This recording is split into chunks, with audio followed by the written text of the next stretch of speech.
जलंभोज तेजस्फृतिक प्रदेशम विधिन्द्रादिदेवे सदा तुयमानम समाधिस्थ मूर्ती भजे ज्ञान देवं दयाचे केले स्मरण होय सकल विद्येचे अधिकरण तेची बंधू श्री गुरु चरण नमस्कार आता प्रथम नमन करू करणाता उमा शंकराची सुद्धा तिच्या चरणावरी माथा सट्टांगता दंडवत दुसरी बंधू शारदा जे चतुर्णाची आत्मजा तिच्या चरणावरी ओझा सट्टांगता दंडवत आता बंधू देव ब्राह्मण ज्याचे निपुण्य पावन प्रसन्न होनी श्रोते जन त्या माझे नमन दंडवत आता नमो साधू सज्जन रात्रंदिवस हरीचे ध्यान विठ्ठल उच्चारिता जन त्या माझे नमन दंडवत आता नमो रंगभूमिका कीर्तन उभे होती लोका काळ मृदंग श्रुती देखा त्या माझे नमन दंडवत ऐसे नमन करुणी सका हरिकथा बोले बोबड्या बोला अज्ञान म्हणून आपल्या बाळा चालवी सकळा नामा मने विठ्ठल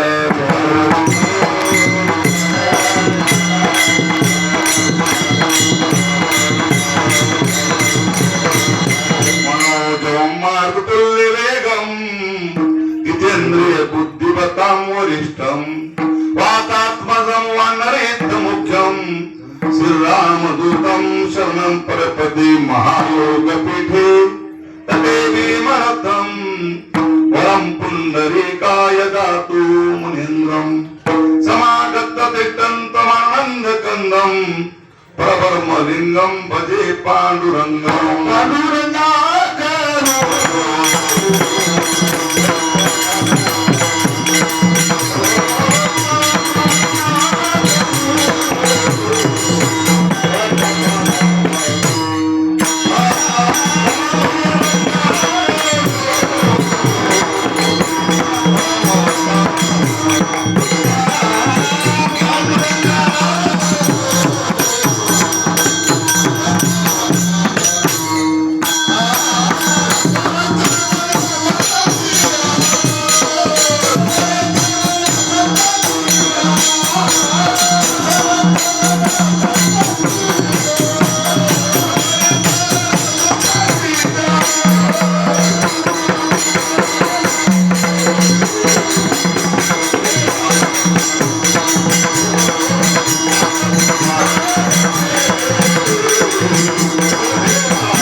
त्यांच्या कृपादानी कथेचा विस्तारू बाबाजी सद्गुरु दारू तुका काय माझी वाणे मानील संतासी रंजू चित्तासी आपोलिया आता मज साहेब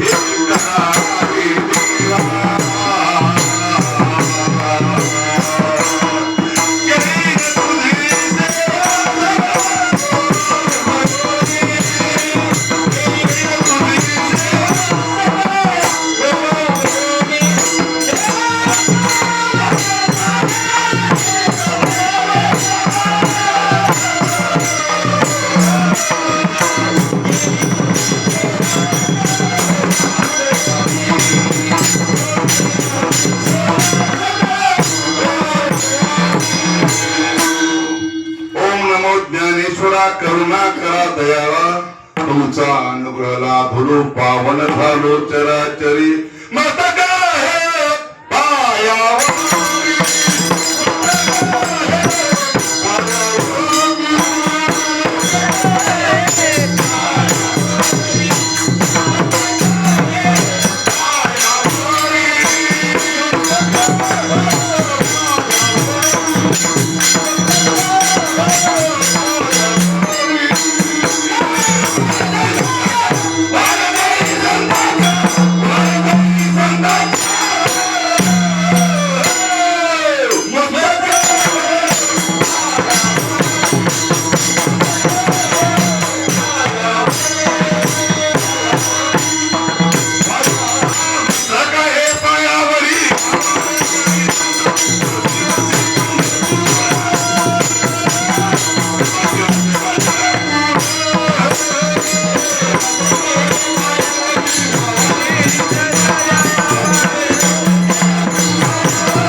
दुकान देती अरियासी दान संत उदार उदार भरले अनंत भांडार. प्रस्तुत प्रसंगी सेवेकरता निवडलेला अभंग महत भगवत भक्त जगद्गुरु वंदनीय महाराष्ट्र भूषण देव निवासी सुप्रसिद्ध साधू जगाचे गुरु असणारे तुकोबराय यांचा महत्वाचा उत्कृष्ट सर्वांच्या परिचयाचा आणि संतांचं महत्व सांगणारा अभंग चार चरणाचा कीर्तन रूपी सेवेकरता निवडलेला आहे. विठ्ठल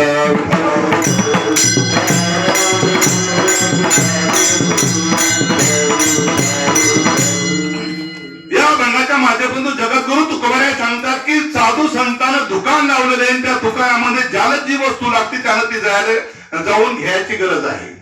ज्याला जी वस्तू लागते त्यानं त्या दुकानात जाऊन घ्यायची. महाराज घेण्यासाठी पैसे लागतात का? अजिबात लागत नाही, कारण ते उदार आहे. जे आले त्याला फुकट देतात. महाराज देणारा देतात ते बरोबर आहे, पण काही देतील काही माणसाला पुरणार नाही म्हणजे त्याच्याकडे आनंद नावाचं भंडार भरलेलं आहे. आम्हाला वाटलं बारी लागले माणसं, वाटप चालू आहे पुढे बारी लागले. जेवढे पुढे गेले तेवढे भेटत आणि मांगले जे राहिलेले ते तसेच राहतील, कारण माल संपन्न. ते म्हणे नाही, मांग त्यासी पुढे धनी आणि कासे उरी, जेवढे येतील तेवढे सर्वांना मिळणार. म्हणले महाराज असं कसं होईल? जेवढे येतील तेवढे सगळे मिळणार आणि सगळे ते भेटणार. म्हणले हो भेटणार, सर्वांना भेटणार. बाप्पा कृपा.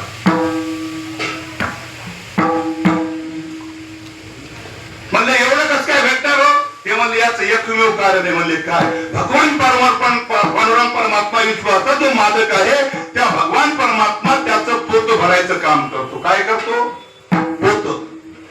त्या भक्ताचं जे पोत आहे ते भगवान परमात्मा भरत असल्यामुळे ते कधी रित होत नाही. तुका म्हणे पोते भरले नव्हे रीती, कधीच भरलेलं रीत होत नाही. त्याचं नाव तुकाराम महाराज म्हणतात देणारे आहेत. पण चला देणारे आहेत महाराज हे सगळं आम्हाला कळालं.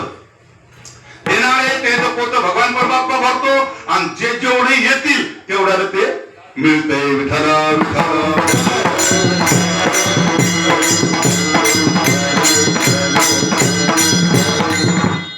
थोडक्यामध्ये परिहार आपला हा अखंड हरिनाम सप्ताह, भागवत कथा, मोरगावांची सर्व मंडळी, वाडीची काही मंडळी आहे, काही कुठली मंडळी, अनेक गावच्या मंडळी जमा झालेली आहे. पण कार्यक्रम करणारे सगळे जण मिळून करतात. असं काही एकट्याचा कार्यक्रम नाही, पण पुढारी एका माणसाला केलेली त्याचं नाव आहे परमा आनंद. परम आनंद, ज्याच्याजवळ कधी दुःखच येत नाही. दुःख त्या माणसाकडे कधी येतच नाही. सगळं सुख आनंदात आनंद राहते. त्याचं नाव परम आनंद, त्याचं नाव परमा आनंद.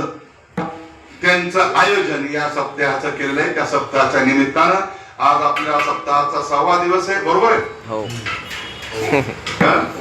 हो, ध्यानात राहायला पाहिजे. आजच आलो म्हणून ध्यानात नाही.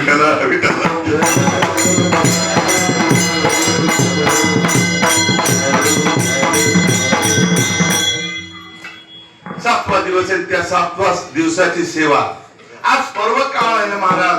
कोणता पर्व काळ आहे आज? महत्वाचे म्हणजे आपल्या वारकऱ्याची सगळ्यात महत्वाची उपवासाचा दिवस पर्व काळ म्हणजे एकादश. बरोबर आहे? एकादशी हे पर्व काळ आहे आपला वारकऱ्याचा. आणि त्यातल्या त्यात काय झालं महाराज? दुधात साखर पडल्यासारखं झालं. कोणतं दुधात साखर पडली महाराज? तिळ सक्रात तिथंच आली. तुम्ही पाहिली बापू आतापर्यंत एकादशी तिळ सक्रात आली? तुम्ही जर नाही पाहिलं तर मी तर तुमच्यावर लहान आहे. मी आता पाहिलीच नाही.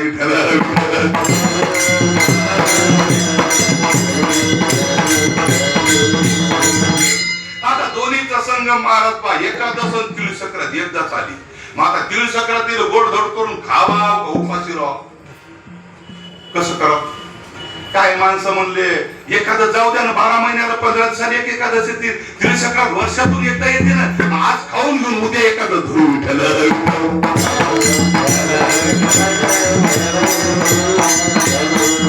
आवडे का नाही महाराज? तिळ सक्रातीचा पर्व काळ आणि एकादशी या दोन्ही एकत्र आल्यात महाराज. मला तरी वाटतं कितीतरी दिवसांनी आले असतील.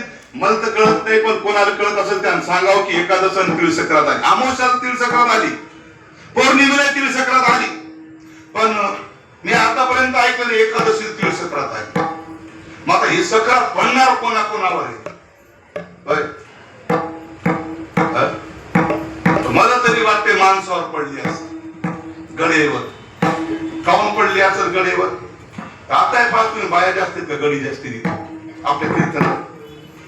पांढरा महाराज किती कुठे गेले असतील?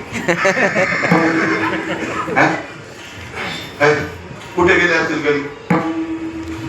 तिळ सक्रात दिलं, मग ती तिळ सक्रात कोणावर पडणार आहे? गडी कुठे गेले असतील बरोबर? पहा तुम्ही, गाडीतून उतरले की